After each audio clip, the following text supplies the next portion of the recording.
I want you to see how a powerful AI model is used to create two intellectual thinkers.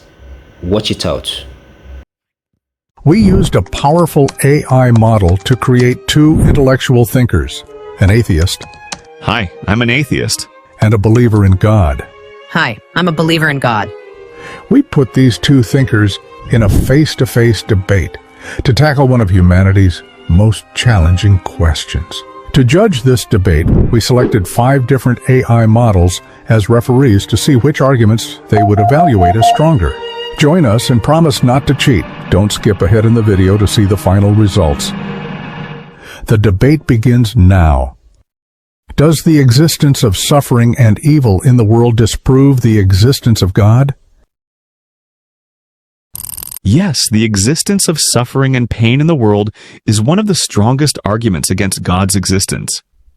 If there's a God who is both all-powerful and all-loving, why would he allow innocent children to die of hunger? Why would cancer exist? Why would earthquakes and tsunamis destroy innocent families?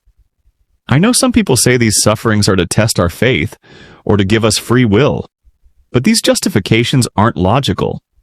A loving father would never torture his child to see how much they love him. An all-powerful God could create a world with both free will and love, but without all this unnecessary pain and suffering.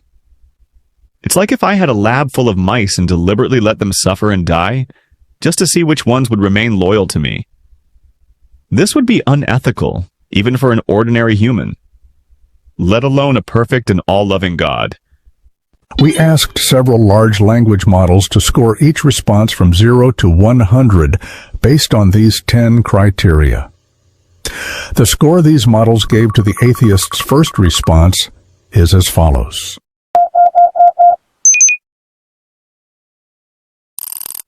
I don't deny the suffering that exists in the world, but this suffering isn't proof that God doesn't exist. In fact, without God, we couldn't even say something is bad or unethical. When you say innocent children suffering is bad, you're using a moral standard that itself needs a transcendent source. Consider your mouse lab example. Why do you think harming mice is wrong? In a world without God, we're all just collections of atoms that randomly came together. In this view, suffering and pain have no real meaning. They're just chemical reactions in the brain. Besides, we can't be sure that God doesn't have good reasons for allowing this suffering. Like a child who doesn't understand why their parents allow them to get a painful vaccine. From our limited perspective, we might not understand all divine wisdom.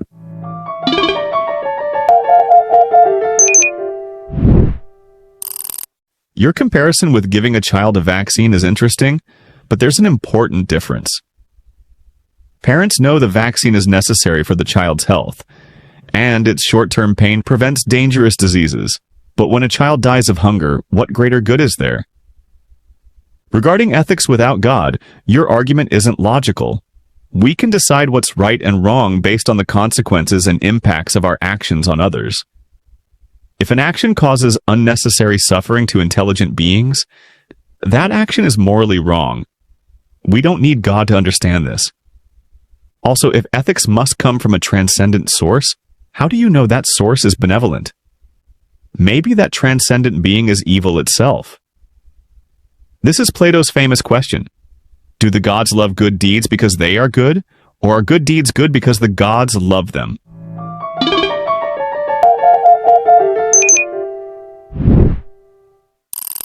Let me address your final point about Plato's dilemma. I believe goodness and God are inseparable. It's like asking whether a circle is round because it's round, or because that's the definition of a circle. God is the embodiment of absolute good, so he can't be evil. Regarding the example of starving children, it's true we can't see the greater good, but that doesn't mean it doesn't exist. You're drawing a general conclusion from our limited knowledge. It's like an ant saying that because it can't understand why humans destroy its nest to build a hospital, there must be no good reason. About ethics without God, the problem is you can't explain why we should care about others' welfare. In a materialistic world, why should the suffering of others matter to me? This becomes just a personal preference, not an objective moral truth.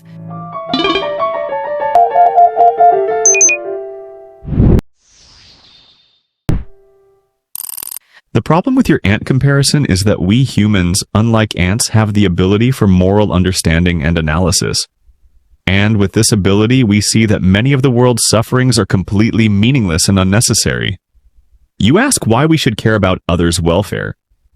I say this is a question that should be asked of a believer. Do you only care about others because God said so?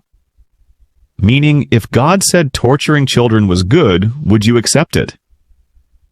As social and rational beings, we can understand that cooperation and empathy are essential for survival and the advancement of society. Ethics comes from this natural and evolutionary understanding, not from the commands of a transcendent being. Besides, history has shown that religious beliefs themselves have sometimes led to immorality and violence.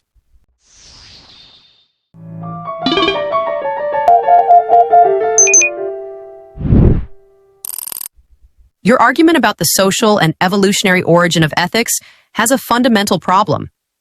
Evolution can only explain why we feel certain actions are right or wrong, not whether they actually are right or wrong. It's like saying that because evolution made us like sweetness, eating sweets is a moral truth.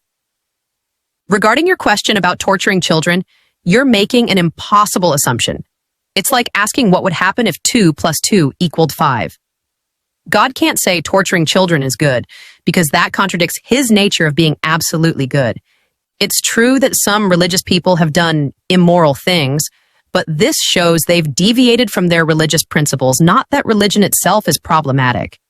Just like if a scientist cheats, it doesn't mean the scientific method is wrong.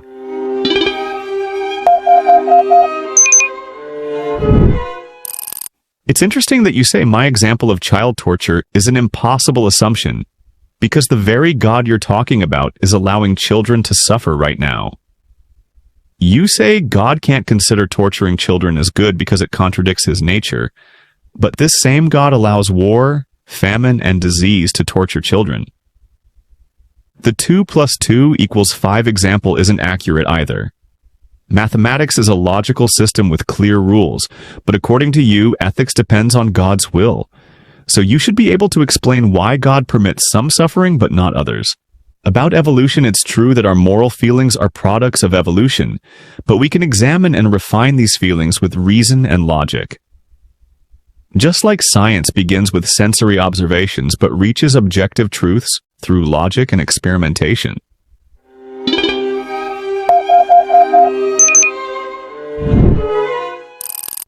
You're comparing natural suffering with intentional suffering, which isn't right. When someone deliberately tortures a child, that's different from when a natural disaster happens. It's like the difference between someone deliberately setting your house on fire versus lightning causing a fire. Regarding the difference between mathematics and ethics, this actually confirms my example. Just as mathematical truths exist independently of us, moral truths also exist independently of us and are rooted in God's nature. These moral truths are unchangeable like mathematical laws. Your comparison with science is also problematic. Science can only tell us what is, not what should be. You can't derive shoulds from is. So even if we know empathy and cooperation are beneficial for society's survival, this alone can't be a moral principle.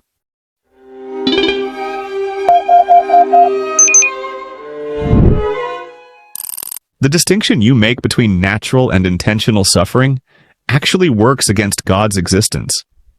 Because if there's a God who controls everything, all suffering would be considered intentional. Lightning, earthquakes, and diseases are all under God's control, and he could prevent them but doesn't. Regarding is and should, your argument isn't logical.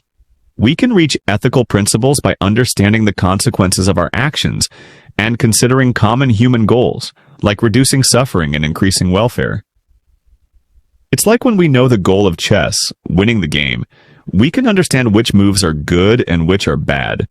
Your claim that ethics is unchangeable like mathematics contradicts religious history. Different religions, and even a single religion over time, have had different interpretations of ethics. This shows that religious ethics isn't fixed and changes with society.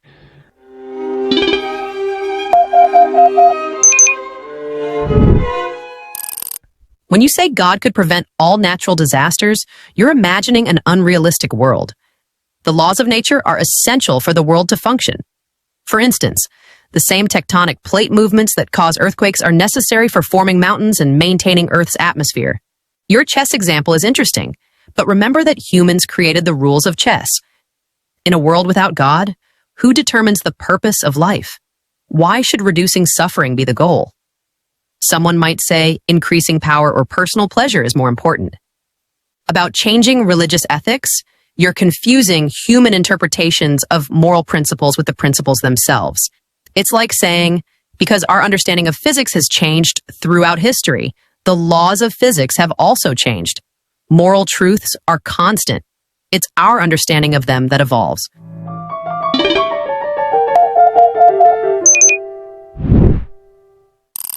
About the necessity of natural laws? Look, an all-powerful God could create a world where these laws work without causing suffering. Why couldn't earthquakes only occur when nobody is in the area? Or why must cancer exist? About life's purpose, the absence of God actually makes us responsible for determining our own meaning and purpose in life. And most humans, regardless of religion, conclude that reducing suffering and increasing happiness is a more logical goal. Even someone pursuing power and personal pleasure, when thinking deeply, realizes that in a society full of suffering, they too cannot achieve their desires. Your comparison with physics isn't accurate either.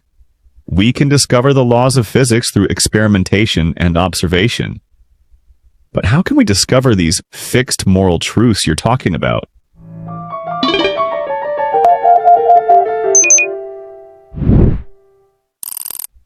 You've asked a very good question about discovering moral truths. We can reach these truths through a combination of reason, moral intuition, and divine revelation. Just like understanding reality requires not only our five senses, but also reason and logic. But let's return to the laws of nature. You say God could create a world where earthquakes only happen in uninhabited areas. But this means God would have to constantly interfere with natural laws. It's like a programmer constantly modifying their code. The result would be an unstable and unreliable system. About life's meaning, the problem is that in a random, purposeless world, even that logical conclusion you mention is just an evolutionary illusion. Why should we trust the conclusions of a brain that evolved only for survival?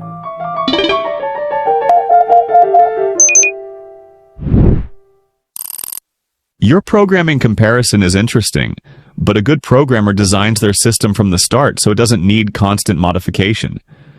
An all-powerful God could have written the laws of physics from the beginning in a way that doesn't cause unnecessary suffering.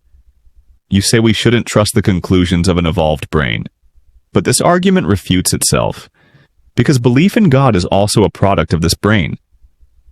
How can we trust our understanding of God and revelation when, according to you, we can't trust our brains? About the combination of reason, intuition, and revelation, the problem is that different revelations say contradictory things. Which one should we believe? At least in science, we can reach agreement through experimentation and observation. But with revelation, everyone has their own claim, and there's no way to verify it.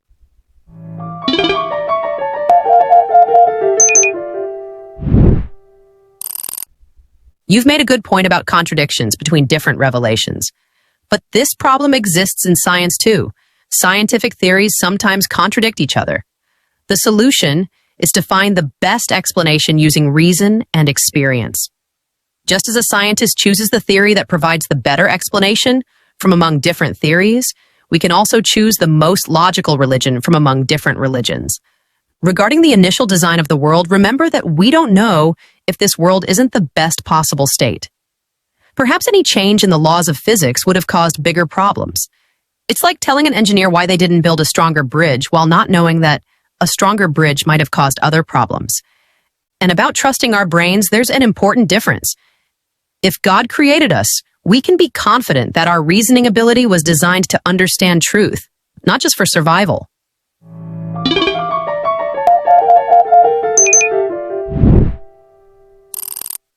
Your comparison between scientific theories and religious revelations isn't accurate. Scientific theories are testable and falsifiable, but religious claims aren't. When a scientific theory doesn't match the evidence, scientists discard it. But when a religious belief doesn't match reality, it's usually justified, or they say, God's ways are mysterious.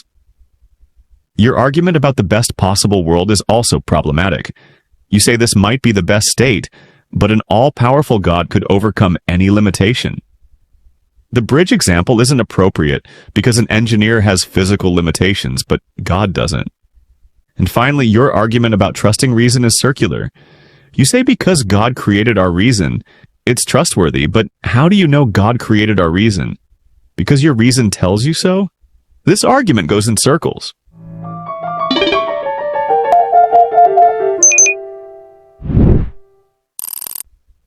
It's true that scientific theories are falsifiable, but many religious beliefs can be falsified too. For example, if it were proven that Jesus never existed, this would refute Christianity. Or if it were proven that the Quran contains contradictions, this would reject its claim of divine origin. Regarding God's omnipotence, you're presenting an oversimplified concept. Omnipotence means the ability to do anything logically possible, not contradictory things. God can't both give us genuine free will and prevent all our bad choices. That's contradictory. And about the circular argument, we discover God's existence through various ways: personal experience, philosophical reasoning, historical evidence, and the order in the universe. Trusting our reason is just one of these paths, not the only way.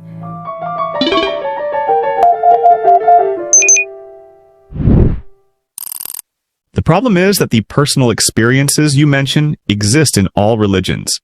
A Hindu would say they've experienced Krishna. A Buddhist would say they've reached nirvana.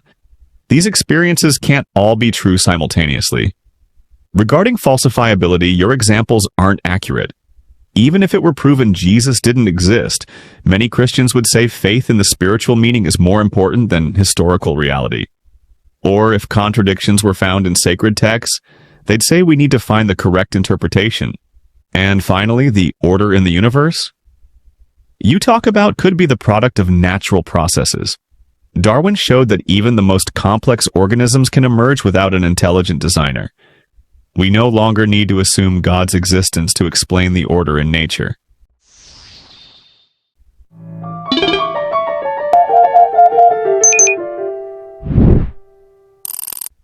Evolution theory only explains how different species derived from each other. It can't explain why anything exists at all, or why the laws of physics are so finely tuned that life became possible. Regarding different spiritual experiences, I agree they can't all be true in the same sense. But this is like several people touching an elephant in the dark. Each understands part of the truth. The variety of spiritual experiences might represent different aspects of a transcendent truth. And about falsifiability, it's true that some believers deny any evidence. But this problem exists in science too. Some scientists cling to their theories despite contrary evidence. This is a weakness of humans, not a weakness of religion or science itself.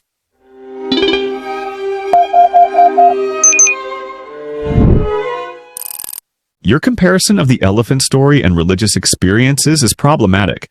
In this story, there's a real elephant that everyone is touching.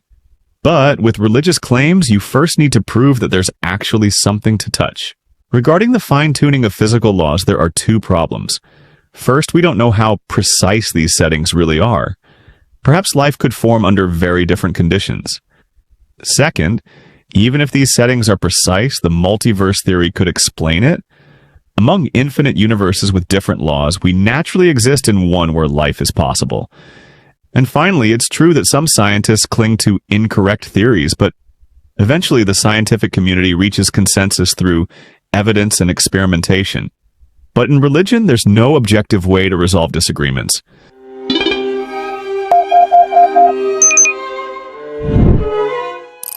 The multiverse theory you brought up has serious problems itself. First, there's no way to test or prove it. Exactly the same criticism you make of religious beliefs. Second, even if it's correct, it still can't explain why anything exists instead of nothing. Regarding the elephant comparison, you're confusing the premise with the conclusion.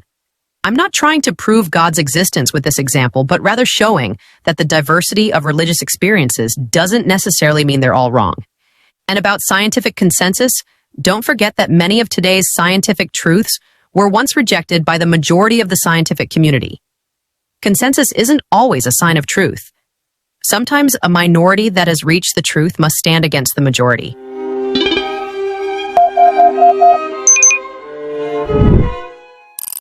It's true that multiverse theory isn't directly testable, but it has an important difference from religious claims.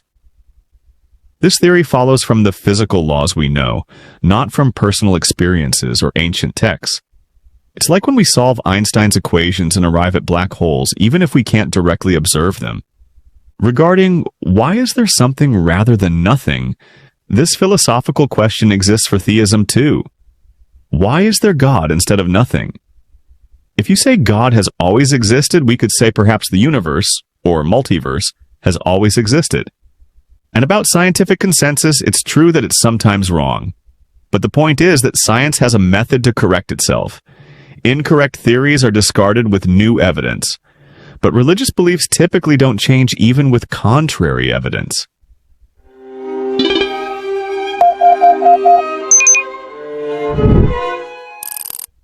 About multiverses and physical equations.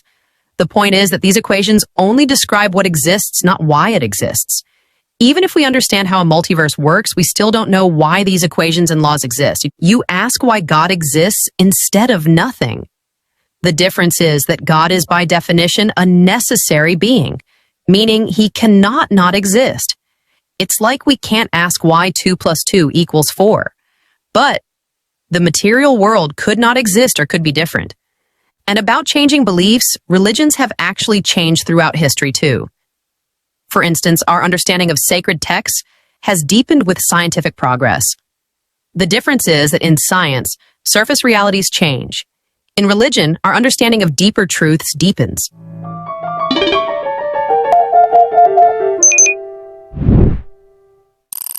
This claim that God is a necessary being is itself an unfounded assumption. It's just wordplay. You define God as necessary, then say therefore he must exist. It's like if I defined a perfect dragon as a being that necessarily exists, so it must exist. Your comparison with 2 + 2 = 4 isn't accurate either. This is a logical truth that follows from the definition of numbers. But God's existence is an existential claim about external reality. You can't prove the existence of something in the real world through definition and logic alone. And regarding changing religious understanding, this is exactly religion's weakness. When science proves something contrary to religious belief, believers interpret the sacred text to match science. This shows that the real source of our knowledge is science, not religion.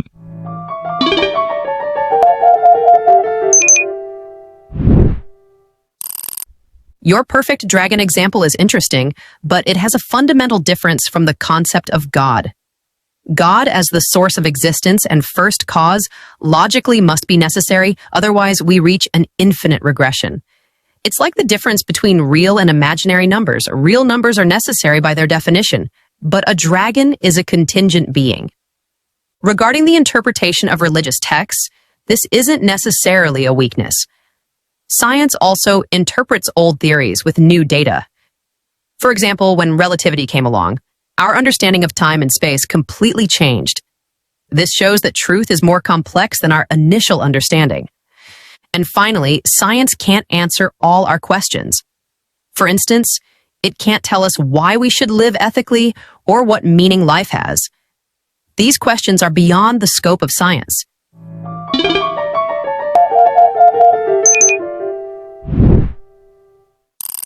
It's true that science can't directly answer questions of meaning and ethics, but it can help us better understand why we ask these questions. Scientific studies show that the search for meaning and ethics is part of human brain evolution. We don't need to assume a transcendent being put these questions in our minds. About the first cause and infinite regression, why can't God be part of this regression? If everything needs a cause, God must have a cause too. If you say God doesn't need a cause, why can't the universe or the laws of physics exist without a cause? And about changes in science and religion, there's an important difference. Change in science is based on new evidence, but change in religion is usually a reaction to external pressure. Science says, this new evidence shows we need to change our theory. Religion says, we need to interpret the sacred text in a way that matches science.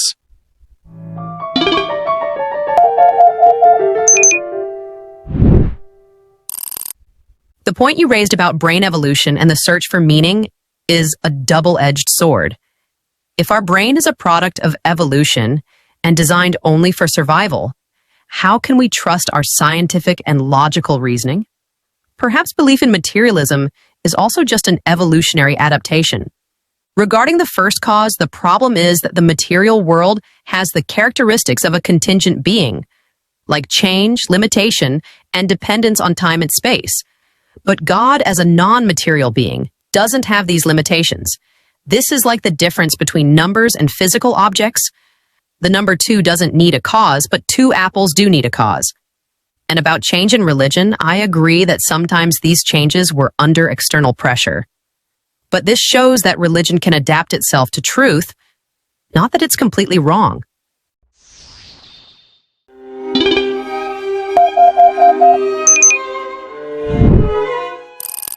Your argument about trusting reason goes back to the same circular reasoning. You say we can't trust an evolved brain, but you're using this same brain to argue about God's existence.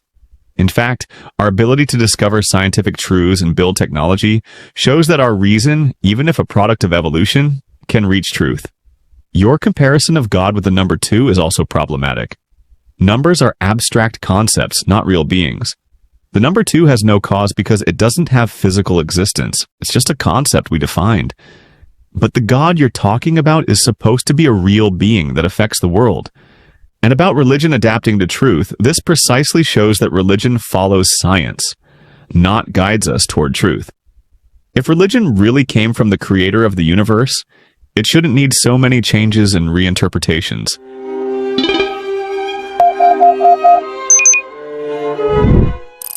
You've raised a subtle point about religion being a follower, but perhaps this is part of the divine plan, that our understanding of truth gradually deepens. Just like a good teacher doesn't tell the student everything at once, but allows them to discover it themselves. About the difference between abstract concepts and real beings, I agree they're different. But exactly this difference shows that God must be beyond matter. If God were a material being, all the problems you mentioned would be correct. But God, like the laws of logic and mathematics, is both abstract and real. And about trusting reason, I'm not saying we can't trust reason. I'm saying that without God, we can't explain why our reason aligns with reality. This alignment itself is a sign of intelligent design.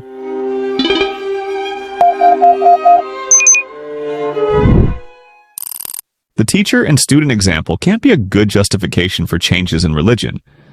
A good teacher never gives incorrect information to their student that later needs correction. But sacred texts are full of incorrect scientific claims that later need to be reinterpreted. About God being both abstract and real, this is a contradiction. Mathematical laws merely describe logical relationships, not real beings. You can't say God is abstract like mathematical laws and also say he can intervene in the world and answer prayers. And about the alignment of reason with reality, this is exactly what evolution explains. Beings that didn't have a correct understanding of reality couldn't survive and reproduce. We are the product of millions of years of natural selection that has aligned our brain with reality.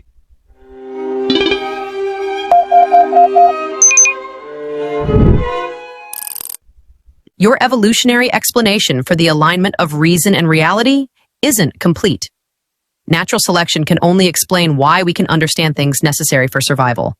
But why can we understand abstract concepts like advanced mathematics or philosophy? These abilities weren't essential for our survival. About the contradiction between being abstract and real, this isn't a contradiction. God can be beyond matter, but interact with the material world, just like our mind, which is non-material, can affect our physical body. And regarding scientific errors in sacred texts, we must consider that the purpose of these texts was spiritual guidance, not scientific education. If these texts had been written in today's precise scientific language, they would have been incomprehensible to their original audience.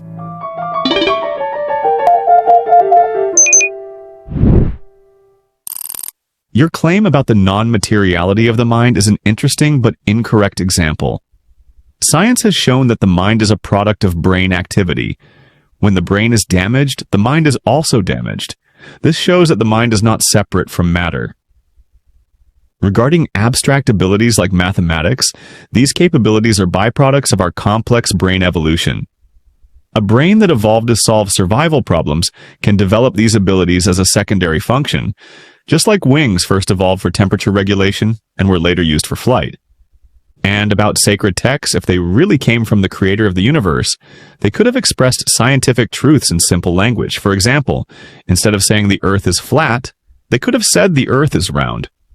This wouldn't have required complex scientific language.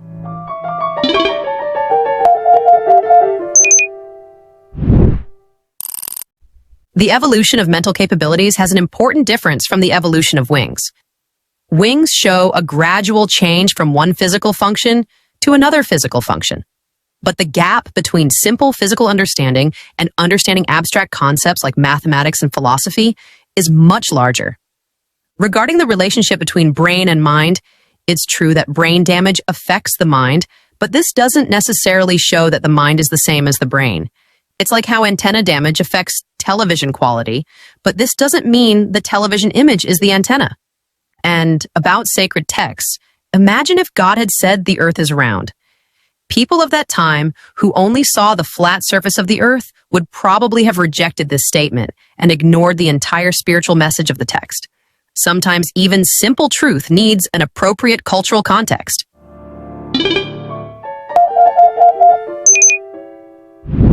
In this debate, both sides scored high on their argumentation, with the atheist side having a slight edge. Keep in mind that the content of this debate, and consequently the scores, depended on the initial prompt and the evaluation criteria.